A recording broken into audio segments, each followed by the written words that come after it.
नमस्कार मित्रांनो, अक्षू चौरे ब्लॉगमध्ये आपलं स्वागत आहे आणि मी तुमचा मित्र अक्षू. मित्रांनो, आजचा दिवस खूपच छान आहे कारण आज आम्ही जाणार आहोत लव्वाळवाडीला. शांतता, निसर्ग आणि मस्त वातावरण अनुभवायला. तर चला मित्रांनो, संपूर्ण दिवस तुमच्यासोबत शेअर करतो.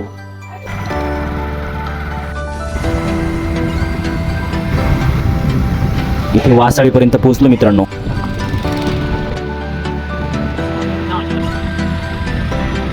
हा तर मित्रांनो, वासाळीपासून बारी घाटापर्यंत पोहोचलोय. तुम्हाला मी नजारा दाखवतो पूर्ण याच्यातला, बघून घ्या.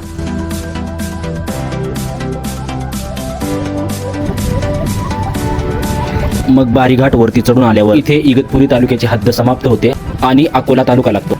इथं सर्वात उंच शिखर कळसुबाईला आपण जाऊ पण शकतो.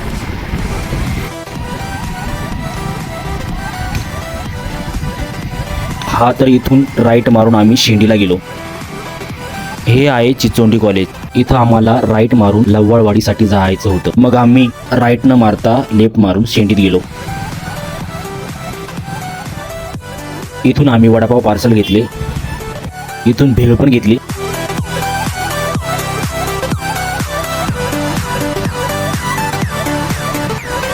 आता आपण मुर्शदपर्यंत पोहोचलोय.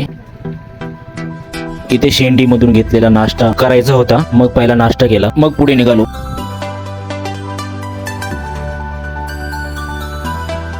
पांजऱ्यापर्यंत पोहोचलो मी. इथून पण बरंच लांब लव्वाळवाडीचं अंतर होतं. रस्त्याच्या दोन्ही बाजूला हिरवळ दिसत होते. अशा प्रवासात वेळ कसा जातो ते कळतच नाही. मित्रांनो, वाटेत खूप सुंदर दृश्य दिसत होते. शेती, झाडं, लहान लहान घरं.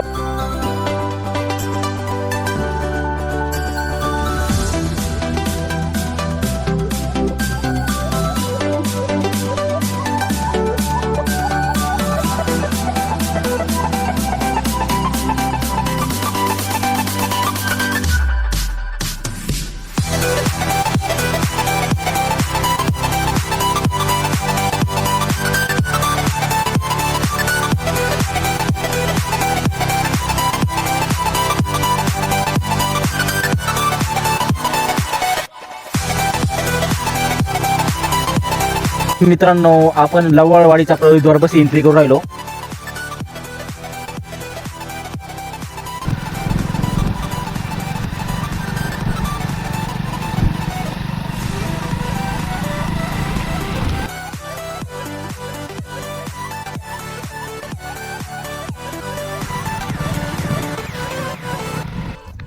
हे बघा लव्वाळवाडी ठिकाण. लव्वाळवाडी हीच ती लव्वाळवाडी.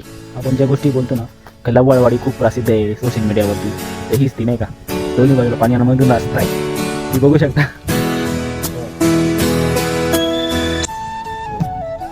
दोन्ही बाजूला पाणी एकदम मस्त निवांत, काही टेन्शन नाही, काय नाही. तुम्हाला जर फोटो काढायचा शौक असेल किंवा व्हिडिओ काढायचा शौक असेल ना, तर नक्कीच इकडे एक भेट द्या किंवा इकडे या. नाही का तुम्ही निवांत, तुम्हाला हवं तसं नाही का, मन प्रसन्न वाटेल असं वातावरण इकडं आहे.